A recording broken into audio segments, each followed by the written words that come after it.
Paz do Senhor, meus irmãos, como é que vocês estão? Mais uma vez, feliz ano novo para todos vocês. Eu acho que é o primeiro vídeo que eu gravo agora em 2026. Eu postei uma ministração na igreja, mas aqui falando diretamente com vocês é o primeiro vídeo, então, mais uma vez que vocês tenham um ano abençoado em nome de Jesus. Eu quero aqui compartilhar com vocês, já peguem as suas Bíblias, livro de 1 Samuel, capítulo 4, versículo 21, que diz assim: Mas chamou o menino Icabó, dizendo: Foi-se a glória de Deus. Isto ele disse, porque a arca de Deus fora tomada e por causa de seu sogro e de seu marido. O que é este texto? Os filisteus levaram a arca da aliança, mataram os filhos de Eli, o penúltimo juiz, sendo que o último é Samuel, e eles morrem, Ofne e Finéias. E a esposa de um deles está ali prestes a ter o bebê, e ela sabe da notícia que a arca é levada pelos filisteus, e também que o seu marido está morto, e que seu sogro, ao saber da notícia da morte dos seus filhos, ele cai da cadeira onde ele estava sentado, quebra o pescoço e também morre. E ela ali naquele momento de tristeza, de aflição e também com toda a questão do parto, o bebê nasce e ela diz que o nome daquela criança vai ser Icabó, que tem como significado foi-se a glória de Deus. E é sobre isso que eu quero falar com vocês. Eu até já iniciei essa palavra na minha igreja de uma forma de uma saudação para o grupo de irmãs, mas eu quero compartilhar com vocês aqui de uma forma um pouco mais profunda. Quando a gente fala sobre a glória de Deus, nesse contexto, falamos da arca da aliança. E para falar da arca da aliança, eu quero compartilhar com vocês aqui o que tinha dentro da arca da aliança. E nós temos uma descrição muito boa aqui no livro de Hebreus, aos Hebreus, capítulo 9, versículo 4, que diz assim: ao qual pertencia um altar de ouro para o incenso, e a arca da aliança totalmente coberta de ouro, na qual estava, dentro da arca, uma urna de ouro contendo o maná, o bordão de Arão que floresceu, e as tábuas da aliança. Quando a gente fala de arca, principalmente nesse contexto do Velho Testamento, entre Josué, após a morte de Moisés, Josué, e aí a gente tem a época dos juízes, até que é levantado Saul, a Arca da Aliança simbolizava a presença de Deus. No tempo ainda de Moisés vivo, foi construído o tabernáculo com a medida, com tudo aquilo que Deus mandou, e também a Arca da Aliança, toda feita em ouro, revestida de ouro. E dentro da arca, 3 símbolos: o maná, as tábuas do concerto, os 10 mandamentos, e a vara de Arão que floresceu. Então a gente tem que falar e pensar nesses 3 pontos, nesses três símbolos que estavam dentro da arca. O que era o maná? O povo saindo do Egito, ali questionando, falando a Moisés que estavam com saudade de cebola, com saudade das comidas do Egito, porque não tinham o que comer no deserto. O Senhor falando com Moisés, falando com o Senhor fala: não te preocupes, porque eu sou o Deus provedor. E ao amanhecer, tem no chão ali, no arraial, uns pedacinhos de uma semente que era o maná, que ali produzido virava um pão e era a provisão. E ali o Senhor todos os dias provia, exceto aos sábados, que ele na sexta-feira dava quantidade para os 2 dias. E mais, se você pegasse a mais do dia, aquela comida, o maná estragava. Por quê? Deus queria que as pessoas começassem a ter a ideia, a ter a convicção que ele é o Deus provedor. Então, tudo isso está dentro da arca, simbolizado. Então, a gente começa falando, quando a gente fala esse Icabó, foi-se a glória de Deus. E aí a gente já começa pensando em provisão. Foi-se a glória de Deus. Eu não tenho mais o maná. O que mais tinha dentro da arca? as tábuas da aliança. Moisés desce do monte, depois de ter aquele encontro com o Senhor, com a lei nas mãos, e encontra o povo adorando, idolatrando a um bezerro de ouro, comandados por Arão, por todo o povo, ainda muito com a mentalidade de Egito, que era um povo politeísta, com tantos deuses, ainda com aquela mentalidade. Mas ali simbolizava a lei. Hoje nós vivemos no tempo da graça, através de Cristo. Mas quando eu me refiro à lei, meus irmãos, não é o olho por olho e dente por dente, nem o sacrifício de animais no altar. Não, porque o sacrifício já foi feito na cruz. Mas eu falo da lei, quando eu falo da lei, eu falo de Gênesis, Apocalipse, do que está escrito na palavra de Deus. E também temos o bordão. Nós temos a vara que floresceu. Quando o Senhor fez ali essa questão da vara, do sacerdócio, ele falou que o sacerdote seria aquele que a vara florescesse, e a vara de Arão floresce. Eu imagino, meus irmãos, que o contexto de tudo isso é que as pessoas não tinham ideia, não acreditavam nem no chamado de Arão. Primeiro porque Arão fora responsável ali junto com os demais cabeças da época, pelo bezerro de ouro. E aí as pessoas olham para mim, olham para você e falam assim, mas o que a Vanessa, vou dizer pela Vanessa, teria a oferecer? O que a Maria teria a oferecer? O que o Pedro teria a oferecer? O que o Tiago teria a oferecer? Porque estão olhando para a gente ainda naquele tempo. Mas o Senhor falou, vai florescer. E o que o Senhor espera de mim e de você? Que nós possamos florescer. Normalmente a gente vê em empresas, ou eu trabalho com RH, e a gente vê as pessoas falando assim, floresça aonde Deus te plantar. Vai muito além, meus irmãos. Ainda que você não esteja plantado em nenhum lugar. Porque a vara de Arão não tinha raiz. A vara de Arão era como se fosse um pau seco. E ela floresceu. Então, ainda que você não esteja ligado em nada, você tem que estar ligado espiritualmente em Cristo. Porque a semente, a raiz, todos os nutrientes vêm dele para a tua vida. E esse é o contexto da arca. E a esposa, deixa eu ver, a esposa de Finéias teve ali o seu filho e falou e acabou. Foi-se a glória de Deus. E aí, meus irmãos, eu fico pensando, o que isso no dia a dia, na nossa vida, no dia a dia?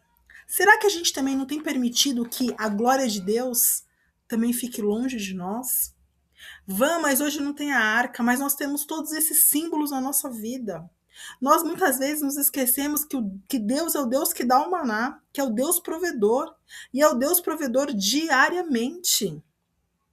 Basta a primeira dificuldade que nós temos, uma dificuldade financeira, uma enfermidade. Eu não sei qual a dificuldade que você está passando. Você já se esquece do Deus provedor.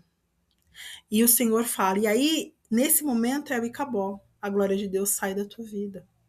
Ou então, a depender da tua vida, a gente agora acabou de passar das festas de Natal e de Ano Novo, e eu penso, meus irmãos, quantas pessoas perderam a glória de Deus no Natal? Quantas pessoas perderam a glória de Deus no Ano Novo? E quantas pessoas vão perder a glória de Deus agora no Carnaval? Sabe por quê? Porque às vezes a gente é um na igreja, é um na nossa família, é um na nossa casa, é um na escola, é um na faculdade. Como são nossos camaleões, que a gente vai se adaptando ao ambiente. Meus irmãos, não importa a tua família, não importa onde você esteja, não importa com quem você esteja, você tem que dar um bom testemunho, ser um servo e uma serva do Senhor. E aí a gente fala de cumprir os mandamentos. Eu não estou falando da lei, eu estou falando da palavra de Deus. Será que eu e você somos o mesmo crente da igreja que as pessoas veem no nosso dia a dia? Ou será que nós estamos permitindo o Icabó, foi-se a glória de Deus? Porque a gente não tem esse testemunho, a gente não tem a lei, a presença de Deus. E a lei, meus irmãos, ela abrange muito mais, ela abrange a oração. Irmão, quanto tempo? Eu sei que quem vai me assistir, que não vai nem para a igreja. E aí eu pergunto para você, mas você é crente? Aí você fala, claro que eu sou, Van. Quem serve a Deus tem que estar no corpo. tem que congregar, tem que ir à igreja, tem que participar. Quanto tempo? Talvez você que está me assistindo não toma ceia. Meus irmãos, a ceia não é brincadeira. Nós tivemos a ceia na minha igreja na semana passada. Quantas pessoas que estavam no culto não tomaram ceia? Meu irmão, para não tomar ceia, você tem que estar separado. E o que nos separa de Deus é o pecado. Não deixe o inimigo trabalhar na tua mente. E acabou, foi-se a glória de Deus. Você, quem não tem parte do corpo e do sangue do Senhor, não tem parte com ele. Você que é batizado, que congrega e não toma ceia, cuidado. Você não tem parte no Senhor. Não é brincadeira. E acabou, foi-se a glória de Deus. E aí a gente chega no bordão, a gente chega na vara de Arão. Meus irmãos, eu vou falar pela Vanessa, eu gosto de falar pela Vanessa, porque é a minha pele, né? Quantas vezes eu sou um pau seco? Que parece que eu não vou florescer, parece que eu tô seca, e o Senhor, pela sua graça, pela sua misericórdia, porque Ele é a água da vida, e Ele faz essa madeira aqui, ó, porque Ele, quando Ele estava aqui na Terra como homem, Ele trabalhava com madeira, Ele era carpinteiro, Ele está acostumado com madeira, Ele está acostumado com você. E um carpinteiro, quando está trabalhando, ele vai tirando, ele vai fazendo assim a lixa para tirar aquelas ondulações da madeira, aquelas parece que é uns pedregulhos, eu não sei, tem um nome específico que agora eu não sei porque realmente não é a minha especialidade. Ele vai lixando para deixar lisinha. Um instrumento, quando a gente tem um instrumento, antes da gente tocar, tirar aquele som maravilhoso dele, a gente tem que afinar. Tudo isso, quando eu vejo o bordão, quando eu vejo a vara que floresceu, eu penso nisso, que era um instrumento. E o Senhor fez florescer. Quando você pega um violino, quando você pega um instrumento de corda, principalmente, ele é afinado. Quando sai aquele som tão maravilhoso, ele passou no processo. E aí você, de repente, tá essa madeira seca e acabou, porque a glória de Deus já se foi sobre a tua vida. Mas não permita o Icabó na tua vida. Floresça. Floresça onde você estiver. Floresça, acredite. A gente fala de acreditar, eu quero tocar até nesse assunto, já tem bastante tempo.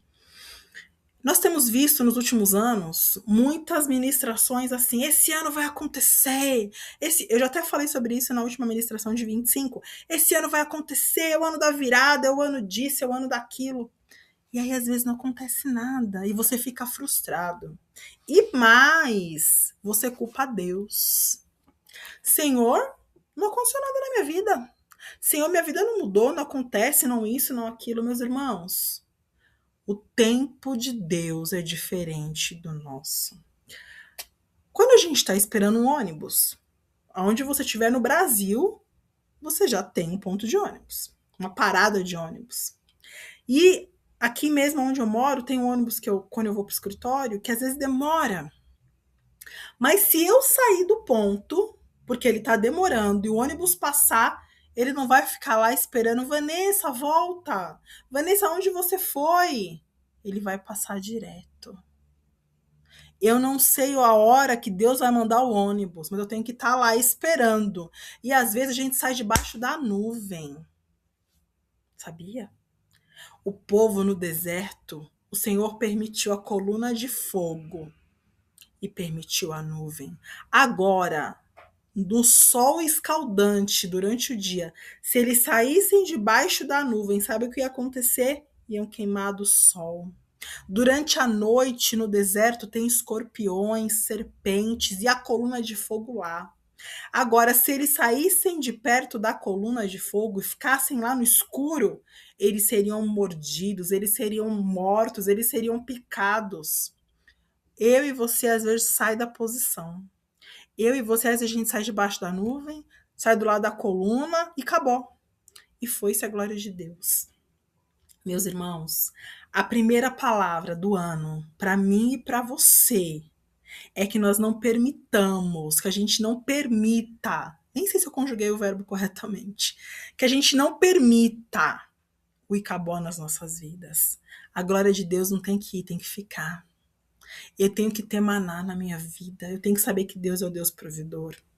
Eu tenho que ter os mandamentos, a lei, eu tenho que ter a palavra viva em mim, guardada na tábua do meu coração, sendo lâmpada para os meus pés e luz para os meus caminhos. E eu tenho que lembrar que o Senhor está pegando a Vanessa a madeira e Ele está trabalhando nela. Deus está trabalhando em você. Deus está trabalhando na Vanessa. Deus está trabalhando. Deus está trabalhando. Está em obra. Deus está em obra na tua vida. Deus está em obra na minha vida. Para finalizar, está escrito ainda em 1 Samuel, capítulo 4, versículo 9. Diz assim: Sede fortes, filisteus, portai-vos varonilmente, para que não venhais a ser escravos dos hebreus. Como eles serviram a vós outros, portai-vos e pelejai. Sabe o que significa isso? Quando os filisteus tomaram a arca, o povo temeu porque falou: esse povo é o povo lá que o Deus deles deu as pragas no Egito, que fez Faraó e que fez os cavaleiros de Faraó morrerem. E aí levantam o filisteu e falam: não temam, não temam, tenham coragem. Sejam ali varões, com vigor. Meu irmão, o inimigo sabe que vai perder, mas ainda assim ele não tenta, ele não para de tentar. Ele não desiste. Os filisteus sabiam do poder do Deus dos hebreus, mas ele falou: bora, continua, não para. E o crente? No primeiro problema, não quero mais. Na primeira prova, não quero mais. O inimigo sabe porque está escrito o final dele. Está escrito que nós seremos vitoriosos, mas ele não desiste todo dia, toda hora, todo minuto. E eu e você, e acabou. A glória de Deus se vai e no primeiro obstáculo a gente para. A gente cruza os braços e desiste. Não vou mais para a igreja. Não vou mais ser crente. Não gostei dessa pregação. Não gosto disso. Não... Para com isso, meu irmão. E acabou. Não deixa a glória de Deus por nada, nem por ninguém. Não tem gente perfeita na igreja, não. Não tem. Os filisteus levaram a arca para o templo de Dagon. No outro dia, Dagon estava caído diante da arca. E eles falaram: meu Deus, que Deus é esse? E eles ficaram atemorizados.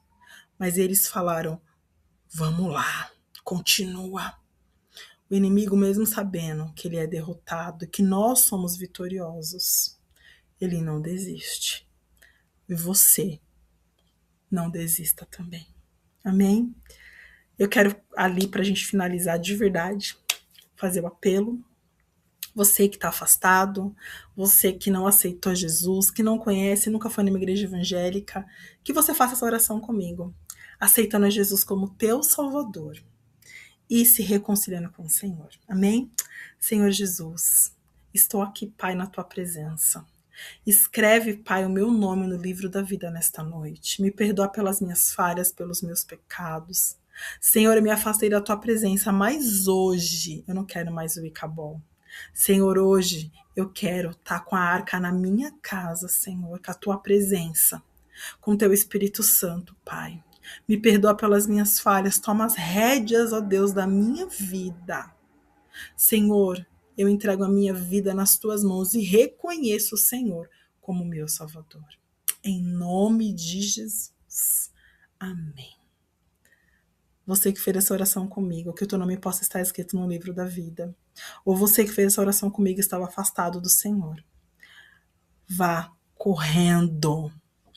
Vai para uma igreja perto da sua casa para não ter dificuldade do culto. E que você venha a ser usado e usada pelo Senhor. Muito bom estar aqui com vocês, gravar Realmente Deus fala comigo primeiro, viu? Deus abençoe vocês. Compartilhem. Ah, não falei. Compartilhe o vídeo. Se inscreve no canal. Coloca no seu status. Passa para todo mundo. E não deixe ficar bom. Tenha a arca na tua vida. A presença de Deus na tua vida. Tá bom? Deus te abençoe grandemente em nome de Jesus. Tchau, tchau.